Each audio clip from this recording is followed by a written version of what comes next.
It was a normal Wednesday, and Henry, a young black student still in his school uniform, walked into Crescent Unity Bank with a brown envelope clutched in his hand. His shoes were dusty from the walk, but his heart was bursting with pride. He wasn't skipping school, he had just finished for the day, and now he was about to do something that made him feel grown. Today, he would open his very first bank account. His late grandmother always said, "Save early, and the world won't own you." And he carried those words like treasure.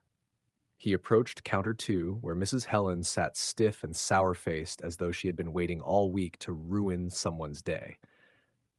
Good afternoon, ma'am, Henry greeted politely. I'd like to open a bank account. My mother couldn't make it. She's in a board meeting. Could you help me, please? Helen's eyes narrowed. She scanned him up and down like he had walked in wearing handcuffs already. Help you? She scoffed. You think I don't know your kind? That money is stolen. Or maybe you're one of those school kids pushing drugs. Henry blinked, stunned. No, ma'am, never. This is my birthday money from my grandparents, plus my savings. Helen chuckled coldly. Lies. I know where you come from. You look just like them. She grabbed the phone like it was a weapon. Mr. Hebert, managing director, come to counter two. We've got a suspicious boy here with dirty money.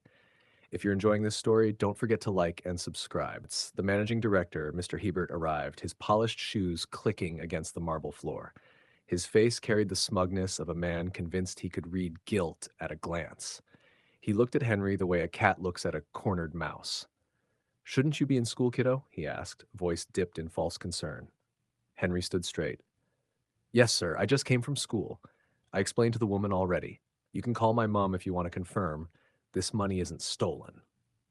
But Mr. Hebert smirked. Funny how you city kids always have a story.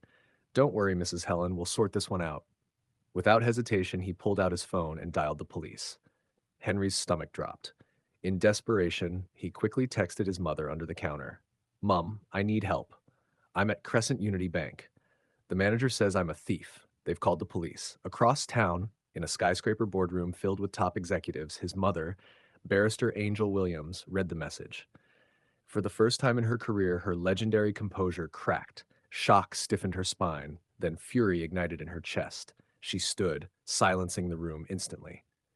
Ladies and gentlemen, we'll have to pause here. Someone at Crescent Unity Bank has just made the biggest mistake of their life. They called the cops on my son. The room gasped, knowing full well who her family was and the empire her name commanded. Um, Meanwhile, two officers, Kenny and Jennifer, walked into the bank. Helen straightened with satisfaction. If this story has your jaw tightening, don't forget to like and subscribe. Officer Kenny and Officer Jennifer approached counter two, their presence swallowing the air. Helen wasted no time, jabbing a finger at Henry like she had caught the devil himself. This kid is trying to deposit stolen cash. I told you. Look at him, you can tell. Henry's voice trembled, but he forced himself to speak. These are my savings, sir. I have my school ID, my birth certificate. I can prove everything. Jennifer sneered. Save it. We've heard it all before. Quiet. She waved her hand like swatting a fly. Kenny stepped forward, his cuffs already dangling. Turn around. Hands behind your back. The metallic click of the handcuffs echoed louder than the bank's air conditioning. Gasps rippled through the crowd of customers. Some looked horrified, others turned away, pretending not to see. Not a single person moved to help. Henry's head dropped as shame burned his cheeks, his wrists shackled like a criminal. Helen folded her arms, her lips curving into a satisfied smirk. I told you he was one of them, she whispered to Mr. Hebert, loud enough for the entire bank to hear. Hebert chuckled in agreement, like two hyenas laughing over stolen meat. 40 minutes crawled by after Henry's desperate text. The doors of the bank suddenly swung open as a Rolls-Royce Phantom glided to a stop outside. Silence drowned the room. Out stepped Barrister Angel Williams in a tailored black suit, flanked by her personal attorney, Charles Donovan, and her security team. If you're enjoying how this is unfolding, hit that like and subscribe. Every eye in the bank locked onto Angel Williams as she stormed inside, her presence slicing through the tension. Helen's once smug expression wavered, but arrogance still clung to her like cheap perfume. Angel went straight to counter two, her voice like thunder. Remove those cuffs from my son. Now. Helen scoffed. I don't know who you think you are, but your boy is a thief. We don't bend rules for people like him.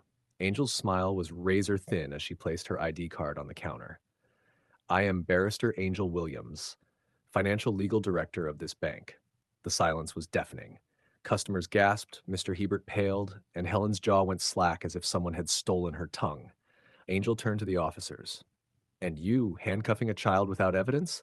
Expect a query on your desk by morning. You embarrassed yourselves, this bank, and the uniform you wear. Officer Kenny's shoulders slumped. Jennifer's face drained of color. They knew she had the power to make it happen. Then Angel's eyes cut back to Helen. You dared humiliate my son in front of strangers. You profiled him, mocked him, and dragged this institution into shame. Congratulations, you no longer work here. She didn't shout. She didn't need to. The authority in her voice was final. Helen's face collapsed into horror as security stepped forward, guiding her away while customers whispered, phones raised to capture her downfall. Henry stood, tears shining, no longer from shame but relief. If that comeback hit hard, don't forget to like and subscribe.